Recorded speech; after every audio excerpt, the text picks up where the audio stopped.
Kohl's credit card, cannot sign into my Kohl's credit card accounts. Fixes. Here are some tips to help you resolve the issue. Common issues and solutions. 1. Forgotten password. If you can't remember your password, use the forgot password link on the login page to reset it. 2. Account lockout. After several unsuccessful login attempts, your account may be temporarily locked for security reasons. Wait for a few minutes and try logging in again. 3. Browser compatibility. Ensure you're using a compatible browser, example Chrome, Firefox, Safari.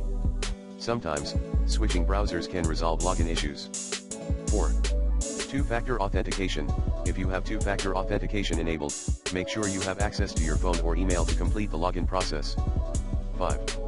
Website maintenance. Occasionally, the website may be undergoing maintenance or experiencing technical glitches. Check for any announcements on the Kohl's website or try logging in later. Additional tips: clear browser cache. Sometimes, clearing your browser's cache and cookies can help resolve login issues. Update browser. Ensure your browser is up to date, as outdated versions may cause compatibility problems. Contact customer support. If you've tried all the above steps and still can't log in, contact Kohl's customer support for further assistance.